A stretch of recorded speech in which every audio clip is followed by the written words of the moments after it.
Hi, my name is Sandy Baird, and I'm here with VICII, or the Vermont Institute of Community and International Involvement, to discuss a very important topic tonight, the economic changes that are occurring in our world. And though the biggest topic apparently is always Donald Trump and our presidency, this topic is also important to Americans, and that is the development of an alternate economic bloc called BRICS, which are challenging the supremacy of the American dollar. And I'm not certain we should really talk about that too much, but I have with me to talk about BRICS. That is this economic alliance or coalition of Brazil, Russia, India, China, South Africa, and there's some new members too. Absolutely. Mainly Ethiopia and Indonesia, right? That's right. Indonesia Just joined. Egypt. Egypt, too. Iran and the United Arab Emirates. Iran entered also? Oh my Absolutely. goodness, that's why we're so furious. Yeah, in that's Iran. why we're doing the show. Yeah. Get you up to date. Right. And so with me is Kurt Mehta, who is a lawyer and what I would call a public intellectual and a scholar. And he's here tonight after doing extensive research about BRICS to talk about this new economic bloc that is challenging American, I would call it American imperialism. But anyway, here's Kurt to talk about it, right? Right. Sandy, thanks for having me. Thank and you, always. And thanks to VICII Yes. for sponsoring this program and AALB for the facility. Yeah. So And thanks to CCTV. and CCTV, who is here of course, recording. of Yes. course, yeah. What we wanted to talk about and maybe provide some of our viewers and people in our community a little bit of information, just to give them some context. You know, what's BRICS? What are they? What's this alternative paradigm, that these countries are starting to form? You mentioned some of the big ones, Right. as well as some of the recent ones. So what are these countries? These countries are called emerging economies. Most of these countries were I'll use the term victim, or on the short end of the stick when it came to colonialism, with the exception of Russia here. Well, okay. I mean, in terms of not being a colony. Correct. Right. So, we're talking about, otherwise, Brazil, India, China, South Africa, all countries that were dominated and exploited from outside their borders by other countries, namely mostly European countries. And U.S. And the United States, yeah. Not so much these countries, but, some obviously other countries that have been dominated by American policy, military as well as industrial and commercial policies. So the United States, since the Second World War, has largely dominated the world economic scene after the Bretton Woods Conference at the end of the Second World War. What was the Bretton Woods Conference exactly, Right. and when was it? All right, so the Bretton Woods Conference was close by to us here, if you guys are close by, in Vermont, over in New Hampshire. Bretton Right. Woods, now it's a ski resort, but it was a conference that was largely facilitated and created by John Maynard Keynes. Keynes was a very big economist during that Second World War time frame, and they decided that they wanted to reorder the international economic system within the guise of the United Nations, which was also a new concept then, closing out after the Second World War. And there was this really, strong idea that if the countries of the world came together and established certain international institutions, that perhaps there would not be a great war like they had just, suffered through and had experienced again just 20 years early, World War I. So the intentions were quite good in terms of countries coming together to create this new economic system. Bretton Woods their focus was economics, where the UN had some other areas, that they wanted to focus on also. Like law, like military, like, peacekeeping efforts, world hunger, a lot of other things. But what happened as time went on, you have to look at who the dominant powers at that time were. They were mostly, European.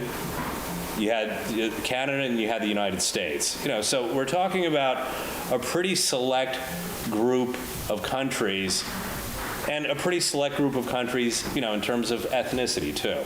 How about race? They're all... Well, that's what I mean. That's what I mean. Okay. Right. Yeah, I'm trying to use a nicer, Yeah, softer word. Right, but yeah, these were... Right. Okay, so... But people aren't using those nice words anymore. Right. So, I mean, these were wealthy, white European countries, or with populations that came from Europe. And they were dominating everything, for the most part, with the exception of China. They were the countries that were on the Security Council of the United Nations. Right. They were the participants of Bretton Woods. These were, some of the countries that were the victors of the Second World War. Right. And they decided to create this new economic order, this new military order, and this new world order. Military as well, at Bretton Woods. Absolutely. Okay. Well, no, not Bretton Woods, but through the United Nations, through the Security Council, formation of, things like NATO. These were, elite countries, dominant, white dominant populations in these countries. Central, Northern Europe, mostly Northern Europe, and the United States and Canada. Wait a minute, I don't think it wasn't Central. It was Western Europe, correct? Right. By Central, I meant, the Germans, essentially. Okay, yeah, great. Right. Yeah. So this new world order, again, like I said, though the intentions were good, it was a pretty select group of countries that were dictating policy on a world forum.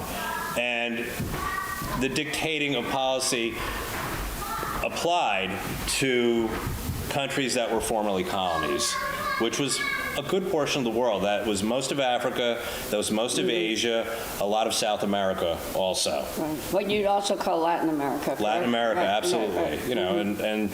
And countries that weren't outright controlled by force with militaries were controlled by economic policies, by industries, by corporations, like we had in portions of Central America. Correct. Though these were sovereign countries, Sort of. Yeah, United Fruit Company, oil companies, water interests, they essentially dominated the governments of these countries. So let's, then bring this back to BRICS. Can I just mention one other word that I think would describe them, and those are the capitalist countries, largely, correct? Absolutely. Who had colonized much of the areas of the world that were left out. Latin America, Asia, Africa. Certainly, right? Most certainly, right. Yeah, these were, again, at that time, countries that had the same, economic system and the same political systems. They shared that in common. And then their ethnic populations were, the same. Yeah. So what this created was this incredible disparity in terms of wealth around the world. You had the countries that were at the top, the countries that we were just talking about, that were the heads of these different international institutions, and then you had the rest. You can call it the General Assembly at the United Nations. Countries that were largely disenfranchised and really had very little power aside from being able to vocalize their upset. And this is what year? So we're talking about the time frame right after the Second World War, 1945. Right. Okay. After the atomic bomb. Right. After the bombs were dropped on Hiroshima, after the Germans had surrendered. That this is the time frame. And the primary antagonist that the Western countries had at that time was then the new big boogeyman was the Soviet Union. 1945, the Red Scare. I always find that so unfortunate, put it that way, because the Soviet Union had been allies with the U.S. Right, to defeat the Nazis. Yeah. Right. And they did it in Europe. Right, they most certainly And then did. all of a sudden there was a Cold War against them. Right. So let's fast forward to the, let's say the last 30, 35 years. Can I ask one other question? So the dominant currency, though, at the time was the U.S. dollar. It transferred from the British pound sterling, which was the dominant currency in much of the 19th century, to the U.S. dollar following the end of the Second World War. Exactly, right. Yeah. And that domination continued after the 1950s, into the 1960s, 70s, 80s, and into the present time. Into now, correct? Yeah. So when you bring up an interesting point. So when you say that the dominant currency was the U.S. dollar, so what does that mean to people? Okay. That's right. So what that means for most countries is the dollar is the instrument that's used to make payments for international contracts, international goods, the purchase of arms, and it's considered a reserve currency. Correct, So right. countries, other What countries. does that mean, a reserve currency? Yeah, let's go into that a little bit. Yeah. A reserve currency is when a country that is not the United States maintains large amounts of cash, treasury, U.S. cash, Yeah. Dollars as we know them in our country here, in cash sometimes, in gold, and in treasury bills, U.S. treasury bills, things that, normal average Americans can even invest in themselves, if they have the finances to do so. So countries maintain large amounts of these reserves because the U.S. dollar is considered a stable currency in the international markets. This is all based on trust, okay? There are not international agreements that make the dollar an official currency. This is essentially the respect for the United States as a government and as a stable country. So countries elsewhere will purchase these. But we were almost the only stable country in 1947. The United States emerged out of World War II. We had the luxury of two oceans on our two sides, on our extreme ends. So we did not have sustain the physical damage that even our other allies, like Great Britain, like the Soviet Union, incomparable damage, the French, other countries that experienced. We simply didn't have that. All right. We had bombing in a exterior territory, it wasn't a state at the time, in Hawaii, at Pearl Harbor, but there was no actual physical damage, within what we consider the 48 states. And at that time, there were only 48 states. Right. We didn't have 50 yet. Right. So we were in a position where we could certainly, be dominant. Because the rest of the world was either destroyed by war. Yeah, smashed. Right, destroyed by war or destroyed by colonialism. Right. And essentially it was a vacuum cleaner in Asia and Africa where all the assets were taken out. They went into that vacuum. So these countries came out with nothing, even if they were not damaged by the actual acts of the Second World War, by the Axis powers. The other thing that's interesting to me is I'm learning more and more how damaged Asia was. I mean, when we talk usually about World War II in this country, we're talking about Europe. Largely, and Japan. And Japan, but we don't talk about China. Of course. We don't talk about, and that's a big one. China, Burma, there was... all of those, India. There was bombing in India. Absolutely, during the Second World War. No, a vast portion of the attention, goes to, countries that are, quote unquote, like us. And have societies like us. Right. So then what happens? So the United States continued to, assert its dominance, similar to and achieve the prestige that the British had in much of the 19th century and the early part of the 20th century. So, but there was a transfer of power from the British pound to the U.S. dollar in terms of its dominance. And that reserve currency status that the dollar had achieved was a very positive effect for American foreign policy in that the United States became a puppeteer in being able to orchestrate political and economic policies elsewhere.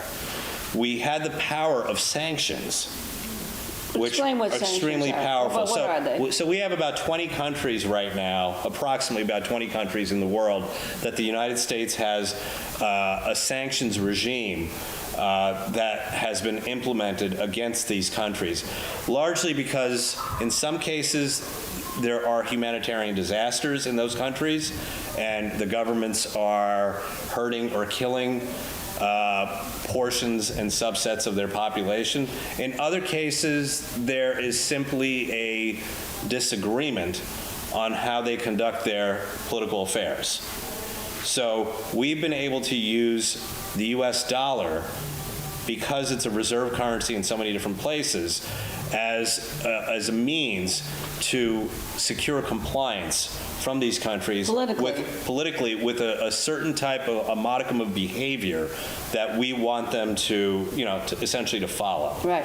If they don't follow these, political international norms that we consider acceptable, according to our biases, we will implement sanctions.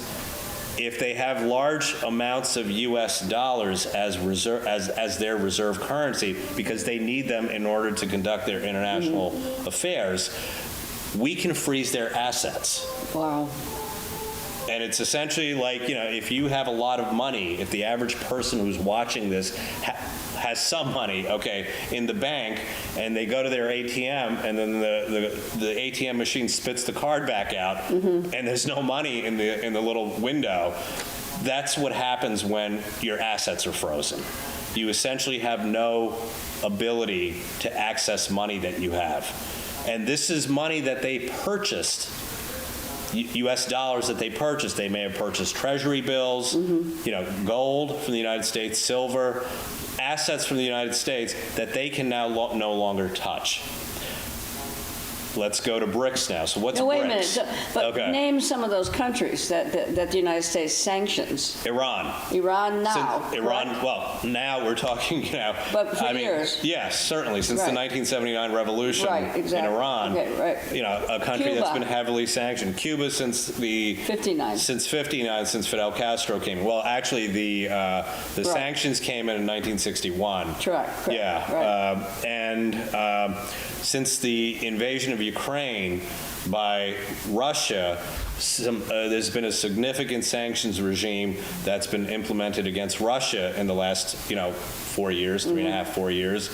North Korea, another country, and so there's another 15, 16 countries on top of that. So there's clearly a political motivation for sanctions. Yes. Absolutely. It's to destroy countries that we regard as adversarial. Right.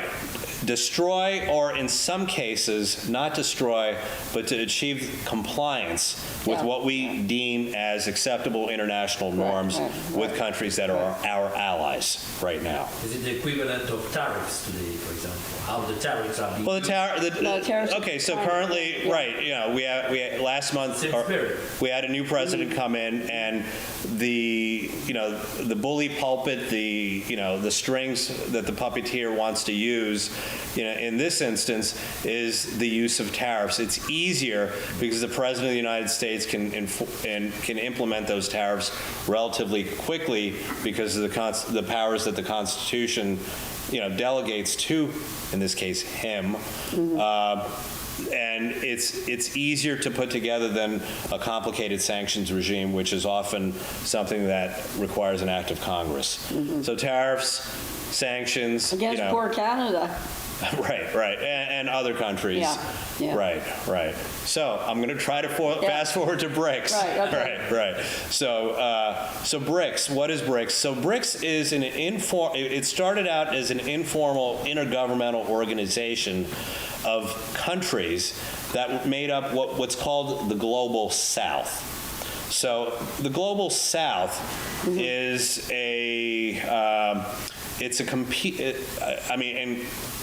competing is probably the wrong word here, as, we look at a map of the world. It's a alternative, because competing typically means that you're up to, par with your competitor. If you have, the Chicago Bulls, you've got the Knicks or the Lakers or something. We're talking about, these are, competitors that have similar abilities. In this instance, these countries do not have the similar abilities. Who are they competing against? They're competing against again, informal organization called the G7. G7 countries. Who's in the G7 countries? The United States, Canada, UK? France, Great Britain, Germany, Japan, and one other country I'm missing. Yeah. Italy. Italy, right. All countries that are quite wealthy, and these 7 countries also, again, in terms of their per capita GDP, very high up there, pretty homogeneous group of countries with the exception of Japan. Japan, right. Japan, largely, white European populations. And these 7 countries largely dictate economic policy for the entire world. For the rest, the other 8 billion of, people that are in the world. The G7, their population consists of about 10%, less than 10% of the world. Population, correct. Right, population of the world, if you combine those 7 countries. And that less than 10% is dictating to the other 90% how they need to, balance their budgets at home and deal with their bank accounts and their purses. The countries that make up BRICS, as the countries that you listed specifically, what they started out as an informal organization that was focused on investment opportunities in developing areas. As time went on, and this was around 2009, in 2008, there was a financial crisis around the world. Right. Yeah, that affected, everybody. Pretty much everyone. Unfortunately, it affected these other countries that make up BRICS, as well as other developing countries, disproportionately in a bad way. Even though they had not been privileged to experience the positive benefits before the economic crisis, they suffered because they held large reserves of U.S. dollars. And they were tied into the world economic system that these 7 countries, the countries that were involved in Bretton Woods, put and instituted for the rest of the world. They wanted an alternative. They wanted to find something different. And so the countries that made BRICS at that time, 5 countries,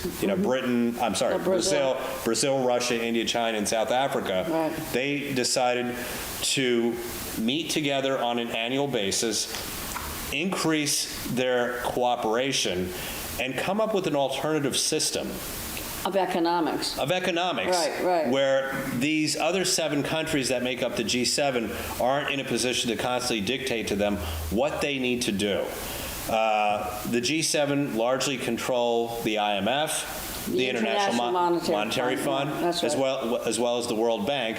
These are all institutions that are also in charge of helping developing countries, yet none of the G7 are developing countries. They don't experience the same problems and don't have the same, challenges and don't have the same histories that, that developing countries have, yet they're dictating policy. So, the BRICS model was, let's create our own bank. Oh, your own bank? Yeah, it was called the New Development Bank. Let's create new institutions to perhaps help developing countries with medium and long-term and short-term loans that are structured differently than what the International Monetary Fund and the World Bank, how they frame these, agreements that they have with these countries. In many cases, unfortunately, these countries are not in a position to pay back these loans. It happens all the time in Africa, it happens in Asia, it happens in South America, and it creates a crisis in these countries that occasionally we'll hear about in the news, and maybe then, forget about. But these countries are close to falling apart because there's a balance of payments issue, or long-term development projects in these countries are falling apart because, again, they're being designed and dictated to by countries that are first world countries that have an extraordinary amount of wealth. Is it what happened to Greece? Sort of, to some extent, yeah. Greece, my recollection is there was a balance of payments issue. There was a crisis there. Again, not on the scale that you see in developing countries, and in that instance, in them being part of the European Union at the time, they took a great deal of umbrage because, in large part at that point, the German economy was mostly dominant in the European Union, and the Germans were dictating to Greece things that they needed to do in terms of tightening their belts, changing their retirement systems, their pension systems that were in place.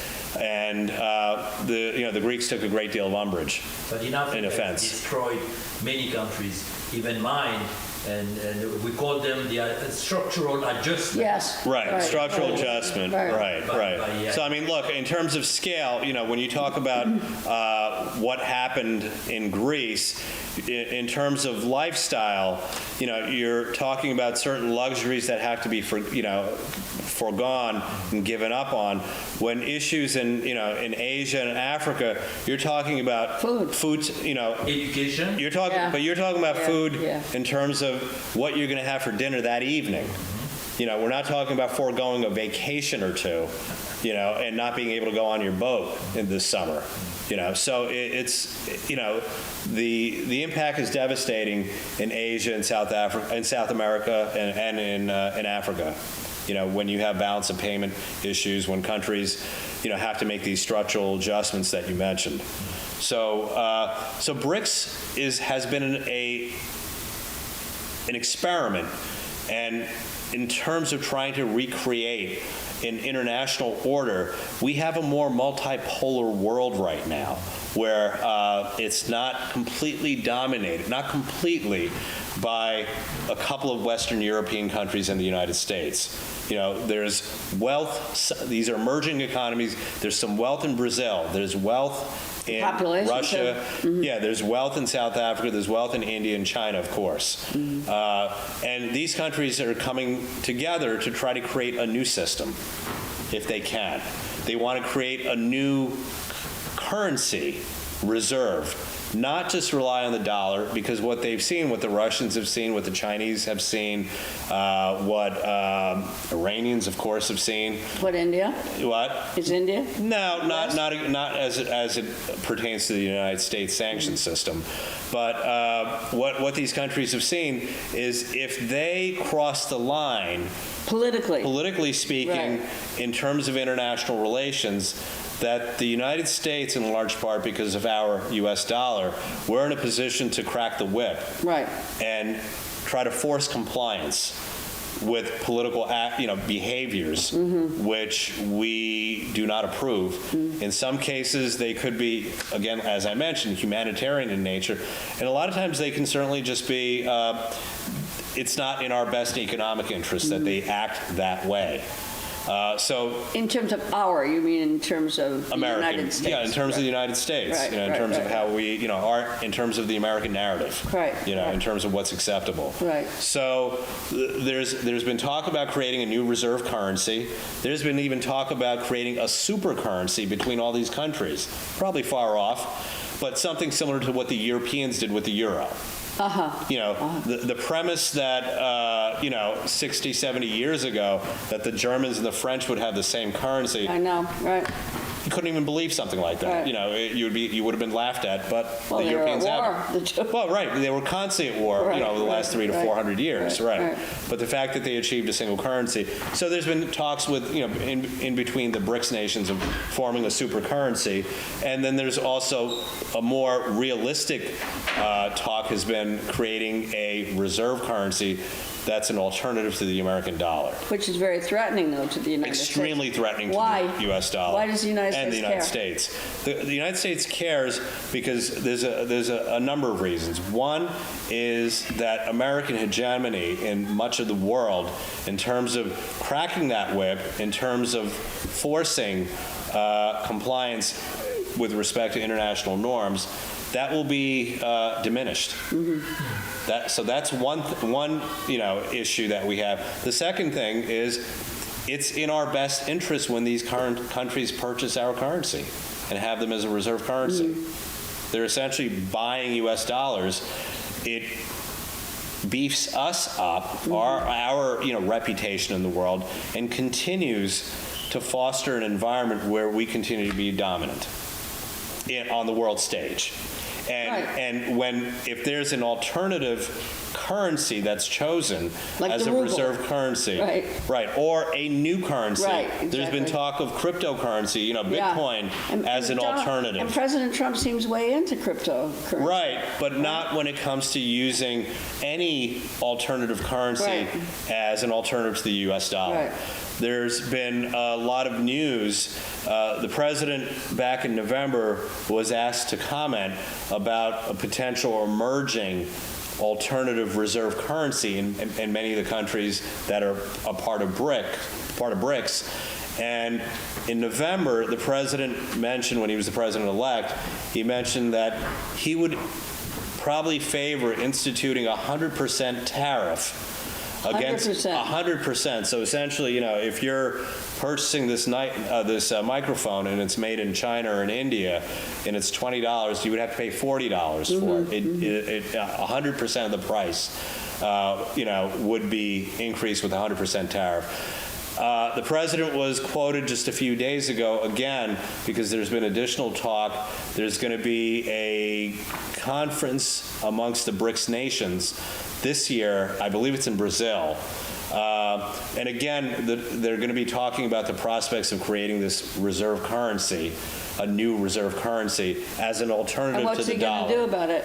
Well, he's reiterated and doubled on that. He's going to institute a 100% tariff on all countries that remain member states of BRICS. Even if they're not the countries that are making that product, they will be hit with a 100% tariff. And given the fact that these are emerging economies, Will they do it then? I think it would be a very risky proposition, because to lose the American market when we have a per capita GDP, which I think it exceeds something like $60,000. Maybe we have more accurate numbers up there, But that's a very risky business proposition to make, to forego the American market for other developing countries as markets for your products.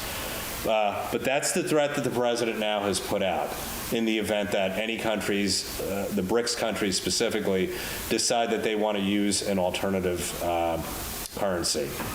The other aspect of the U.S. dollar that I need to bring up is the system that's used by a number of countries to change money, to transfer money, to make purchases. It's called SWIFT, S-W-I-F-T. Yeah, right. That system that's in place, it's also largely reliant on the U.S. dollar. Something like 60% of the transactions that take place, international transactions that take place, the U.S. dollar is used. So that is something else that BRICS is targeting. They're talking about creating an alternative system. Russia in particular is talking about it, right? Right. So right now, just as an example, because of the sanctions that have been placed on Russia due to the war with Ukraine,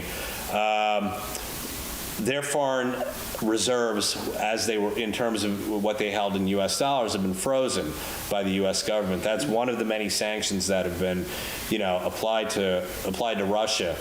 So when they sell oil, one of the biggest purchasers of Russian oil right now is India. When they sell oil to India, India does not pay Russia in dollars like they probably would have prior to 2020 or 2015, before the Crimea conflict. They are paying Russia in the form of the currency of the United Arab Emirates. Their currency is called the dirham, if I'm pronouncing that correct. Yeah. They purchase Russian oil. The Indians purchase Russian oil using UAE dirhams. United Arab Emirates. Right. Dubai, Oman, Right. a bunch of other small, republics, kingdoms largely. City-states. City-states, right, that, that have oil wealth. And and that's the currency that's being used. It's extremely expensive for these countries to do that. Not too many, these countries have to buy dirhams. That's not something that they stock up on, So, as a result, these countries are talking about having an alternative designated reserve currency, so that they can do business with one another and not be subject to, the scare of U.S. sanctions if they take a misstep in our world. Wow. I did want to mention one other thing before we ask questions. When you're talking about the two worlds, they used to be called the first world, correct? Right. That was kind of the white capitalist nations, with the exception of Japan. After the Second World War. After World War II. Right. And there was a second world, which was the communist world. That's correct. Or the socialist world.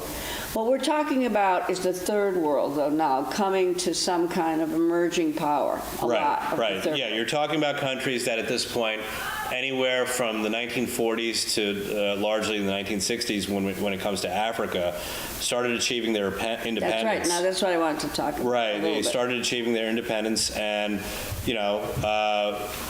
the countries still have a lot of challenges, but they're in better shape than they were 60 years ago. Well, we'll have to ask Monsieur Aniero about that. But can I say one other thing about what I'm bringing up?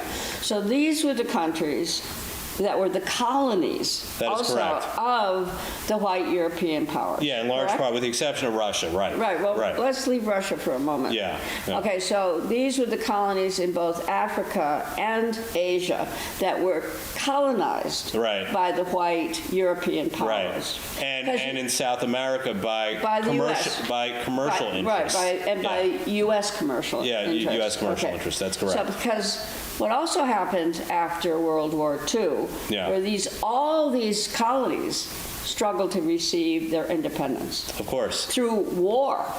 Through protest movements, their independence was fought for. Right, so you're kind of, not that you're neglecting it, because you're talking about something else. Yeah. But these countries came to be independent through military means. Yes, in many cases. In the 1950s and 60s. Even 60s. That was true, wasn't it, all over Africa? Yeah, and in the instance of... And the key one I would mention that was always on my mind was Algeria. Yeah, Algeria was quite different because they fought for it. They fought, but didn't they all? No? I mean, they were, of course, there were, some fighting here and there, but most of the French colonies were given independence because it was embarrassing for France and Great Britain to still keep their colonies. Yeah, and by embarrassing, in many instances, and again, I mean, this isn't politically correct talk, but... Go ahead anyway. Okay, all right.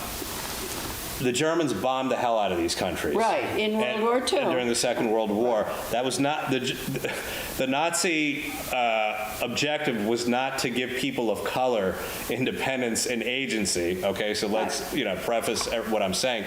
But an indirect side effect was these countries achieved independence because the colonizers were damaged so heavily, their infrastructure. The English, the French, the Portuguese, the Belgians, the Dutch, with Indonesia, a number of countries, they were damaged, their infrastructure was damaged so significantly that the local populations in those countries said, we can't pay attention to what's happening in Senegal or India or Pakistan at the time.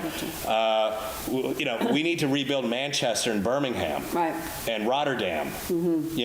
We can't be sending money to Senegal. So the local populations in these countries that were, the allies during the Second World War, they demanded that their countries they demanded that their countries focus on the local issues, which was rubble on the streets of Europe. Right. Yeah, they didn't have the luxury of making sure that trade routes were secured from India or from Nigeria or from countries elsewhere. But there were also the Russians and the non-aligned movement. There was, No, Russia Yeah. was allied with You the know, non- with, you know, with those- right, Right, and Russia, again, if you're growing up in the United States and the West, the focus is on this, totalitarian, oppressive government. But for much of the developing world, the countries, people of color, Yeah. the Russians were Friends. They were supportive, and not to be understated, they did not have a history of colonizing non-white people. No, which- they didn't. which they was- never had slavery. No, right, not slavery, but they also didn't colonize Right, and exactly. have an extraction economy where they took What do you out mean of by an Africa. extraction economy? Well, an extraction economy is taking the raw materials and the bounty that existed in Africa and in Asia in the ground and being physically removed and taken to Europe. Which is now occurring still in Congo. It's occurring still in Congo Right. because of the trade in diamonds as Right. well as rare earth minerals Right. that Congo is blessed with. Something called coltan too, or something. So, right? Yeah, there's a number of... Which is also indirectly Yeah. the case in Ivory Coast and all these former colonies. The French left the countries, but they kept those countries under the control through Exactly. treaties. So you have, but the commercial interests, it was kind of like late 1800s, American-style mercantilism, where we didn't actually physically own the area, but our commercial interests did. And if the commercial interests were damaged in any way or adversely impacted, then the United States military would go in. Exactly. And that's happening in Africa with respect to France. Yeah. So Tell us. So, Do more- so you say have, more about that. so in Right now, places, matter of fact. places like in the Congo, De Beers, company, they make beautiful I diamonds, thought that right? was South Africa. Is that Right. Congo also? I think so. Yeah. I think so. They presented Congo. Yeah. Beautiful diamonds. They look great at weddings, but these are mined in horrific conditions. Child labor. By child African labor, and these young, people have terrible lives Right. that come out of, a life of mining. Mm-hmm. And they are supported, these companies, are supported by the Belgians still, by the French, by countries. Correct. If the governments of these countries don't reach agreements Right. with these companies that are favorable to the companies, the European companies, War.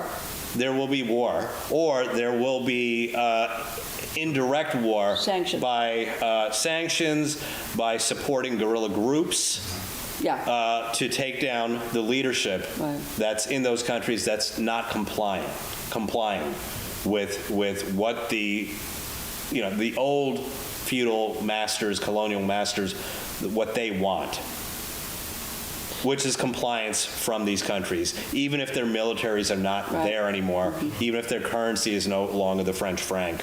But all over Africa, not all over Africa, all over French West Africa right now, Right. there are movements to get rid at least of the French, right? Is that correct? Right. But is that going to be replaced by the U.S.?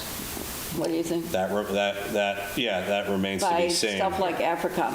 I mean, Yeah. I guess my point is that do you see then BRICS as merely an economic development? I suppose that's what they're saying, but then could it be that the United States and its allies will regard BRICS also as a political threat? Potentially. So, let's talk about some pros and cons of BRICS, right? Yeah. At least three or four of the countries that are on BRICS are nuclear powers. India, China, Russia. And I believe, I'm not sure how, South Africa left, after apartheid. I don't know if they gave up their nuclear weapons. Did they have them prior to that? It's No. believed that South Really? Africa had They the were nuclear working bomb. on it. They Yeah. were working on it. Yeah, Okay. yeah. So you have three, potentially four nuclear powers here with a significant nuclear arsenal, especially if you combine the countries. Yeah. So there can be, if there's political and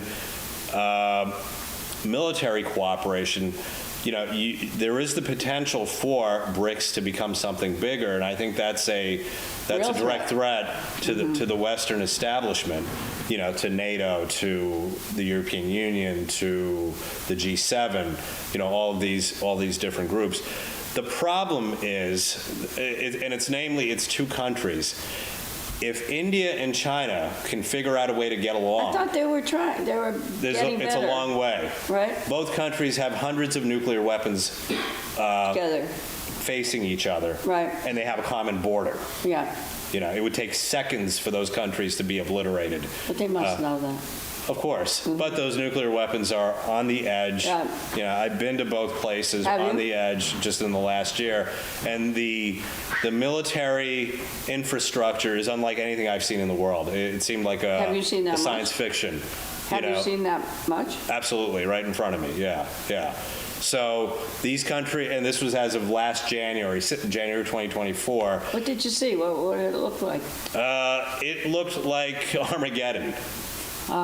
Yeah, there, tanks, military helicopters, a lot of propaganda, posters, billboards, and I'm sure the same was the case, on the other side of the border. So you've got an area, Pakistan is not part of BRICS, but where you have three countries that are very close to one another, Pakistan, India, and China. They have a tremendous number of nuclear weapons pointing at one another. Fun. So, and there's no ocean separating them. We're talking about a land border that can be crossed by foot. So, if India and China can figure out a way to get along in the long term, there is a reasonable prospect that BRICS can turn into something even more political in nature rather Or more than military. potentially, Yeah. or in terms of it as an alliance. Yeah, right. As an alliance. But until those two countries find a way to become a little bit more of an alliance, the future of BRICS as a political institution or a military institution is questionable. Last November, as in 3 months ago, for the first time in quite some time, the leaders of India and China spoke with one another right before a BRICS conference in Kazan, Russia, right. to diffuse some tensions along a contentious border, where they decided that the militaries that were literally in a situation where they can see one another through the naked eye, they decided to disengage from some of the contentious border areas. And it was considered a major, defined progress. And it led to speculation that, maybe there is a future for BRICS in terms of the countries actually getting along. The other challenge that BRICS has that the G7, that NATO doesn't have, is these countries, they're diverse countries. So it's not all African or all Asian or all South American. It's a mixture of all these, as well as with Russia, with European. And they have different forms of government. Yes. They're not just, secular capitalist democracies. You have some. You want to call them that? Yeah, you have a few. Yeah. But then you have a theocracy in Iran. You have other hybrids in some of the other countries. You've got a communist dictatorship in China.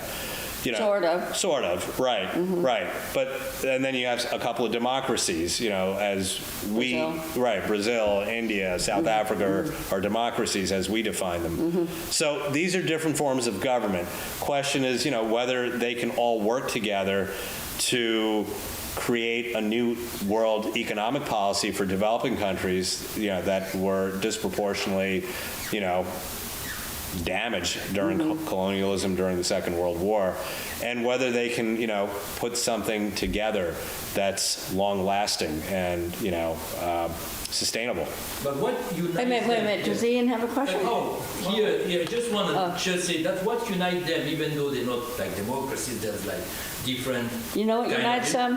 It's just because also they're fighting for, the affirmation of sovereignty. I think that's the main issue. Ethiopia is very jealous of its sovereignty. China, you bet. So no matter what type of government they have, they want people to respect their sovereignty. That's why maybe, you have that conglomerate of different type of government. Right.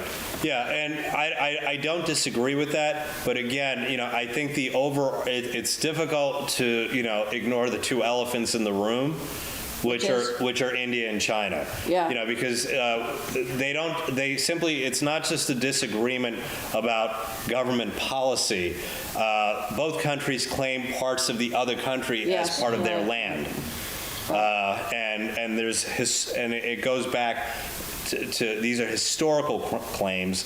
It's not about an oil field here or a gold mine over there. You're talking about claims that go back into ancient times for these ancient cultures, and until they come to some kind of reasonable resolution about how to deal with one another, when it comes to these these controversial areas, landscapes and regions.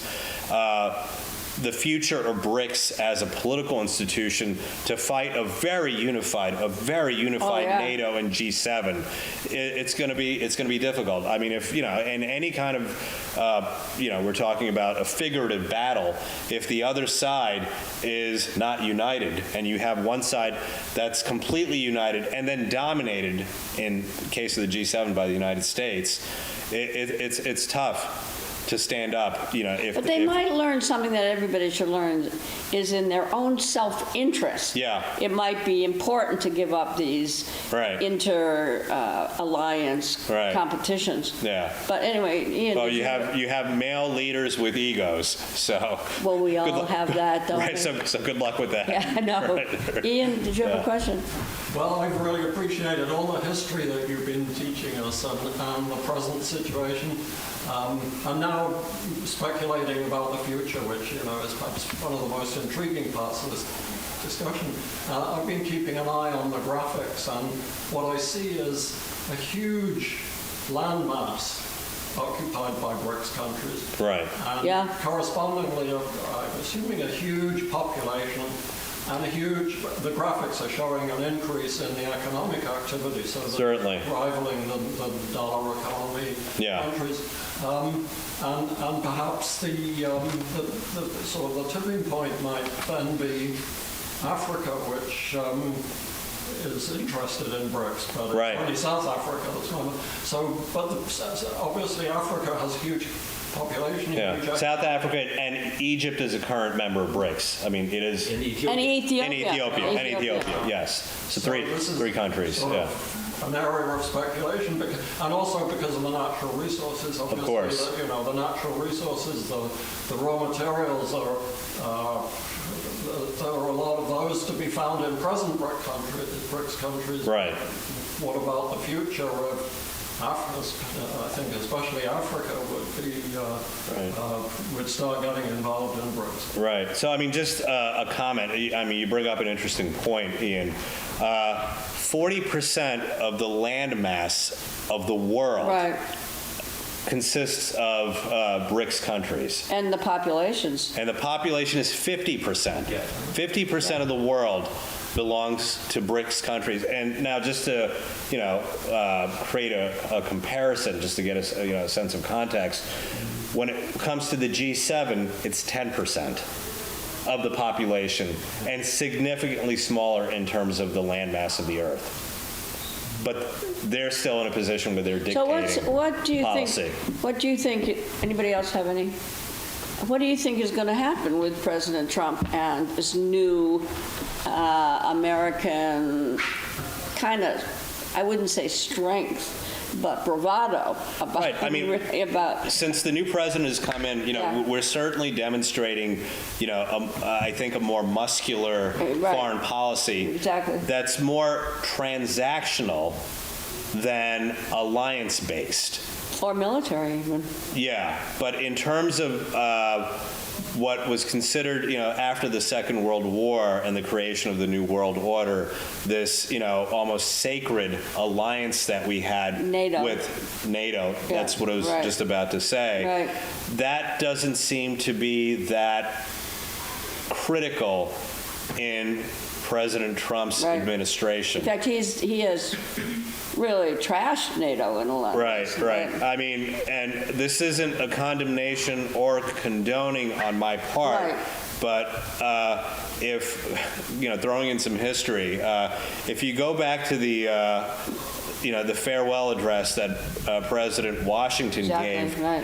his, focus at the end of his, administration, which was the first administration in this country's history, was that the United States not be Exactly. involved in what he called entangling Right, alliances, right. and that our involvement in international relations, that it be transactional. He was not Exactly. he was not pushing for the United States to become isolationist.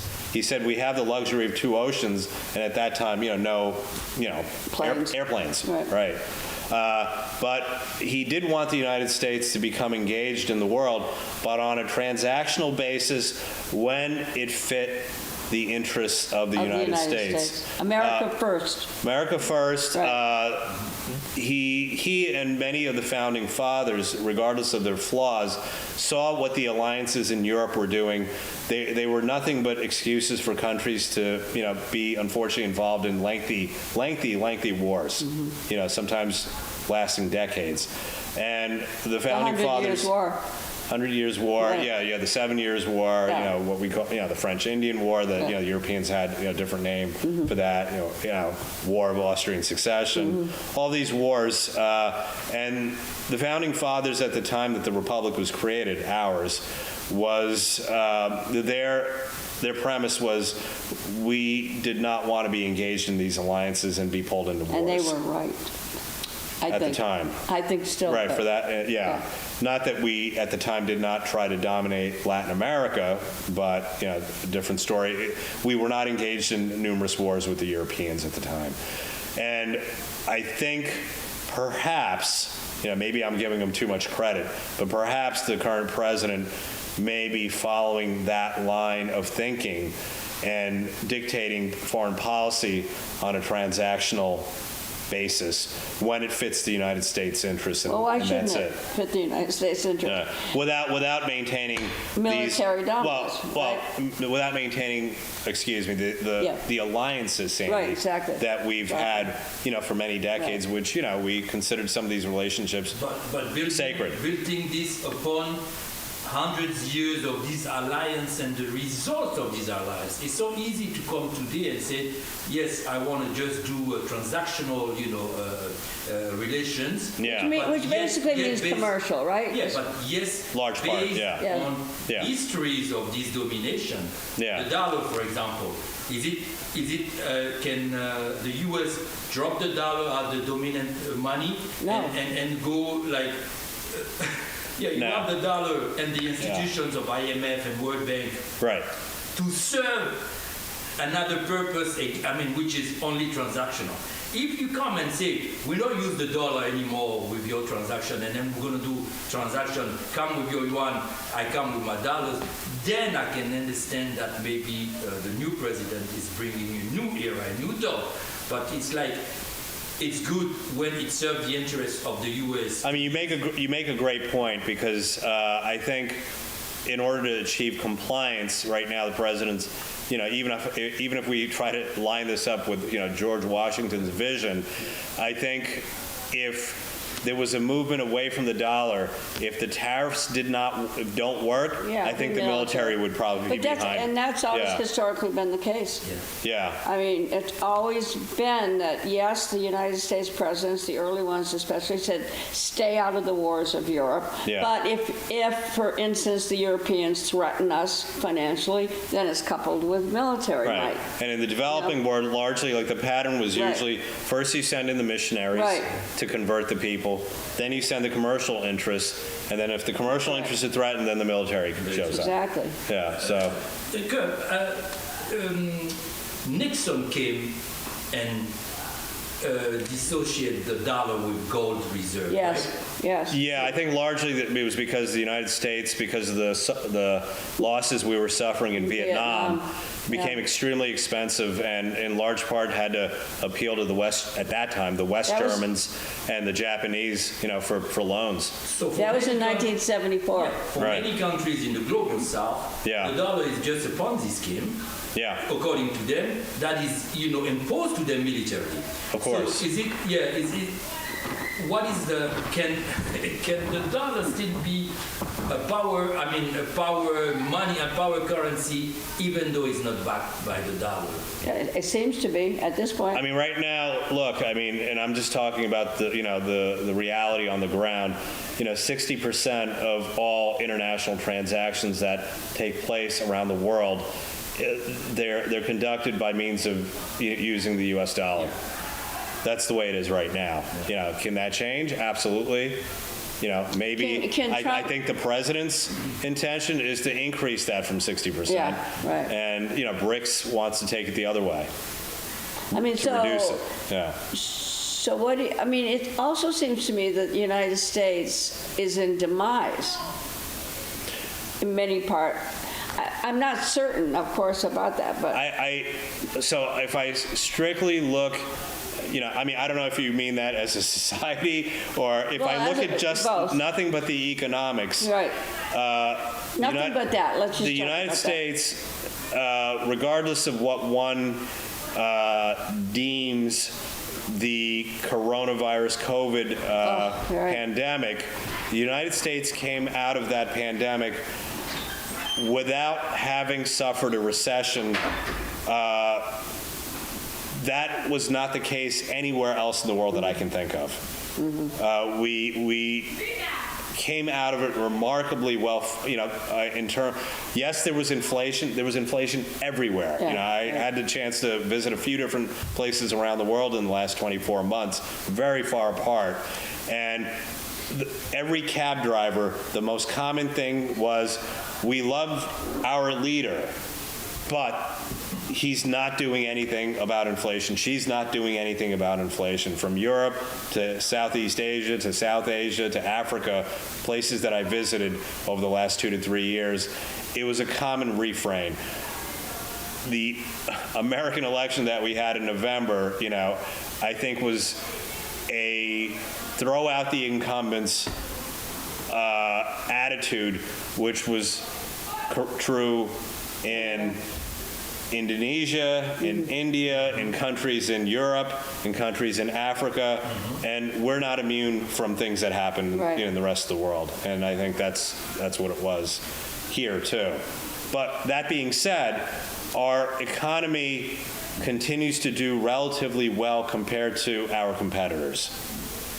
So maybe the country's in demise, but I think the other countries are even more so in demise than that's the case. Europe for sure. Absolutely. You look at the German economy. Yeah. German economy has been dominant, since the 1960s in Europe.